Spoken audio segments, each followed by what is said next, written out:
Good morning, students. Let's start our new topic, which is expression for electric field intensity at a point on equatorial line of a dipole.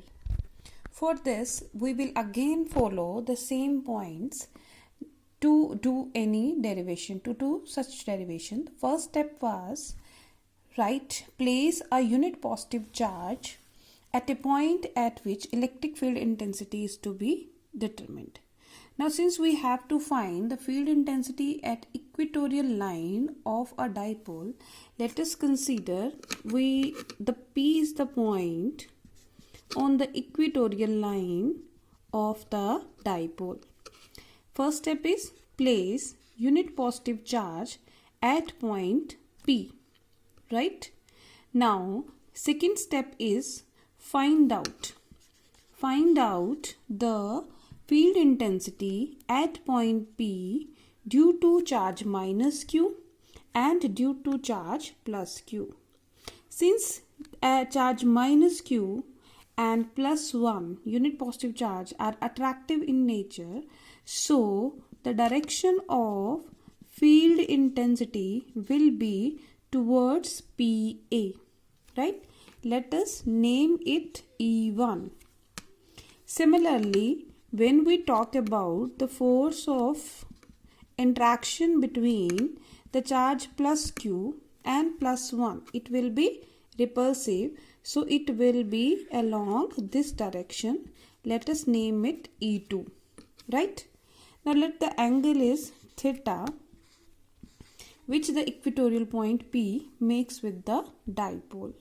If this angle is theta, in this case, this angle will also be theta according to the maths identity, alternate angles, and this angle will also be theta, right? Now, E1 and E2, when we have find out E1 and E2, then you will use the superposition principle to find out the net resultant intensity of E1 and E2. In that case, what will we do? We will resolve these into rectangular components. E1 into E1 perpendicular component will become E1 sine theta and the horizontal component will become E1 cos theta. Similarly, E2 can be resolved into two perpendicular components, E2 sine theta and the horizontal component will be same. So this is E2 cos theta. This is what we have to do in this topic. After finding the net resultant force, the next step is putting P is equal to Q into 2A and the last for the short dipole. Now let's start. Let E1 is the field intensity at point P1 due to P at point P due to charge minus Q. So 1 upon 4 pi epsilon naught Q upon. Now what is the distance between this charge and this charge? This is AP. AP can be calculated by Pythagoras theorem. This is your A distance. This is R. So this will become hypotenuse square is equal to base square plus perpendicular square. So A square plus R square. So we'll write here R square plus A square, right? And this the direction is along PA. Similarly, E2 can be calculated as 1 upon 4 pi epsilon naught Q upon PB square. PB square is again R square plus A square. So putting this value R square plus A square, but this is along BP produced. This is BP produced along BP produced. Now you can see the magnitude of E1 and E2 is same.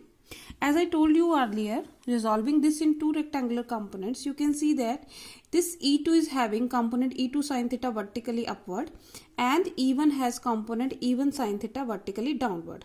Since magnitude of E1 and E2 is same, so these two components are equal and opposite, so cancel out in pair. While these components E1 cos theta and E2 cos theta will added up to give the net resultant intensity.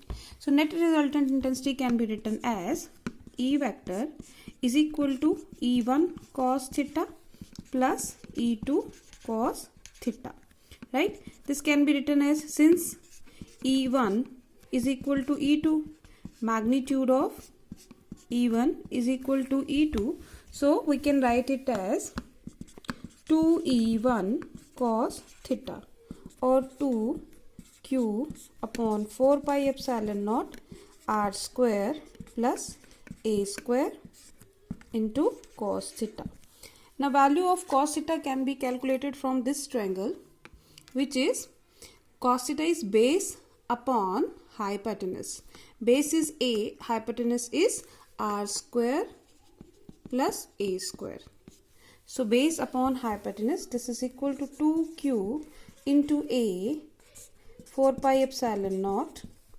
This is R square plus A square, already it was, and for cos theta we can write A upon R square plus A square, right?